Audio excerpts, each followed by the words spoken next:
Урматтуу ата-энелер, кесиптештерим жана сүйүктүү окуучуларым, улуу жазуучу Чыңгыз Айтматовду эскерүү максатында «Чыңгыз жашайт биз менен» аталыштагы сабагыбызды баштайбыз.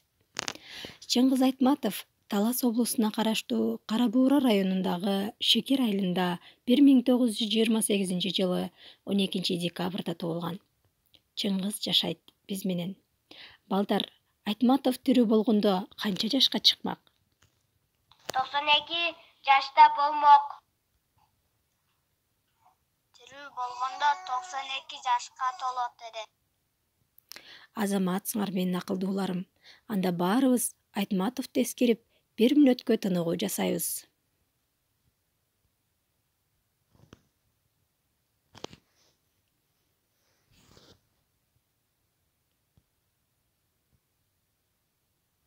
Мына балдар, эскерип алдык.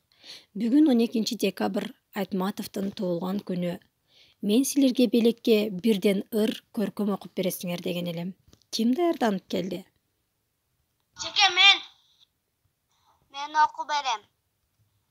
Көп чыгарма жетишпей жазылганга, көп кендери жетишпей казылганга, адабият кампасы жабык калды, кампачы жок чыгарып сапырганга.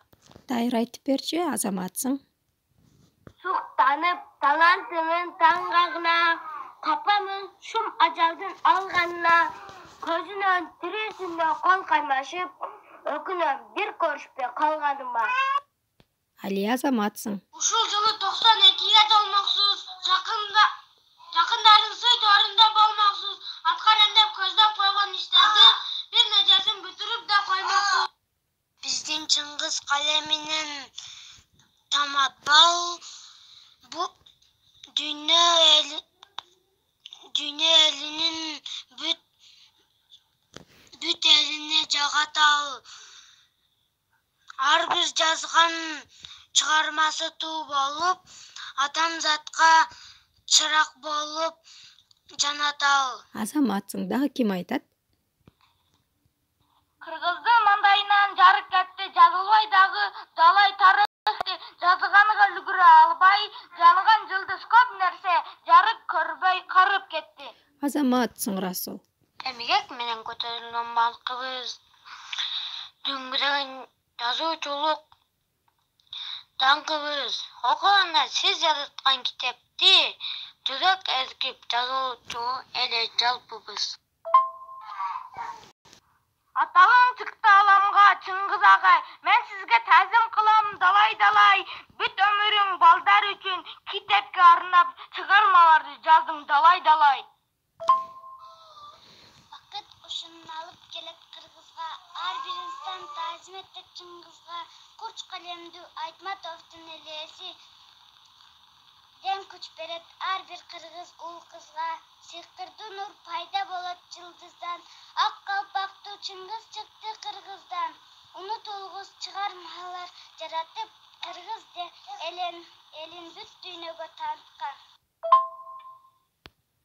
Жеке ушул ырды мен өзүм жатазым. Нурислам, азаматсың. Айбике эң сонун, азаматсыңар эң жакшы. Эң сонун белектер менен келипсиңер, азаматсыңар.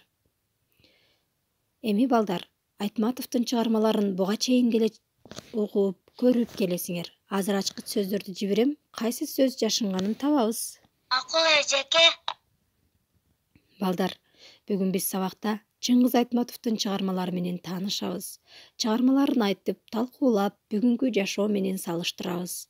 Мекенди сүйүүгө, ата-энени, ата журтту көздүн карагиндей сактоого тарбияланабыз. Макул эжеке. Балдар, карагылачы, бул жерде кандай ачкыч сөздөр жашынган? Көңүл коюп карайбыз.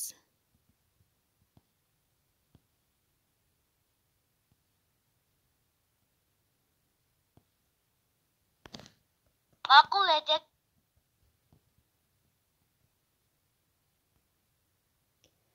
Жанара Нургазы дейт. Расул ак кеме. Бектур бугене дептир. Расул Нургазы. Расул бугене дейт. Нургазы биринчи мугалим ак кеме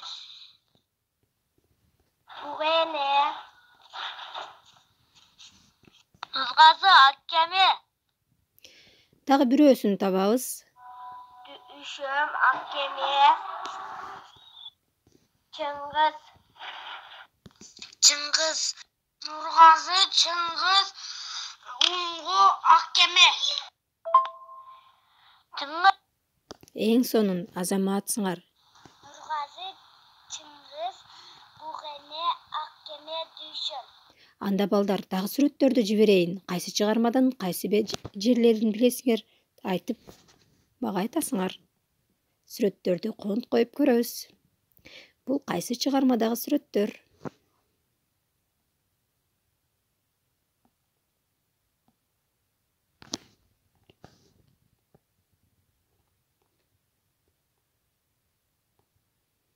Жакшы карайбыз сүрөттөргө.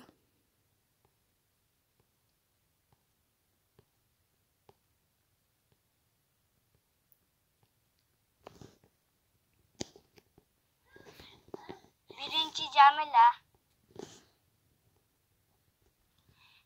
Jamila Akkeme. Samançının yolu.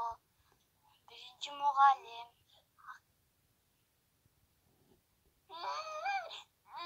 Erte kelgen turnalar. Аттарын билесиңерби?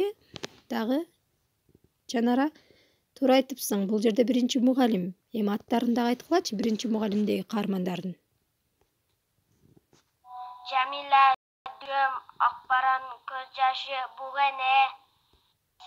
Jamila Samançının yolu. Бугене. Kızıl Alma. Birinci mugallim. Akbaranın Көз жашы Бугене Akkeme. Kızıl Alma. Akbaranın Көз жашы. Gülsarat Akkeme. Эң туура Азаматсыңар.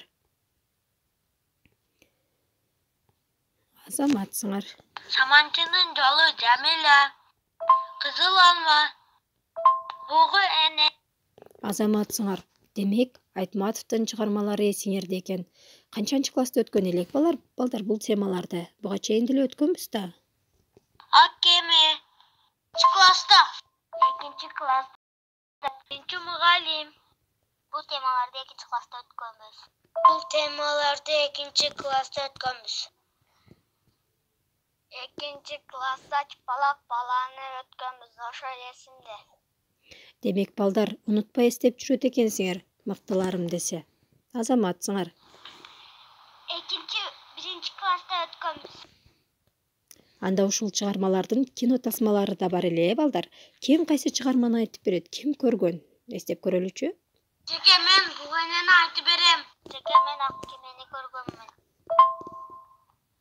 Мен çıpalak баланы айтып берем. Жеке мен Акбарандын Көз жашын айтам. Эң негизгесин бөлүп айтып беребиз. Убакытты туура пайдаланабыз, балдар. Birinci mugallimde айтып берем. Akkemеде Нургазынын билгилөөсү оор болот. Кийин чоң атасы менен чоң энесинин колунда калат. Чоң атасы мектепке алып барат. Эң сонун Жанара. Нургазы дайыма күткөн Аккеменин чечишини атасы келет деп күтө берет. Ооба, туура айтасың. Birinci mugallimde Düşen agay bolot.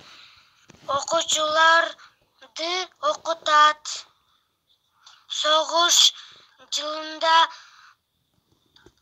тартылган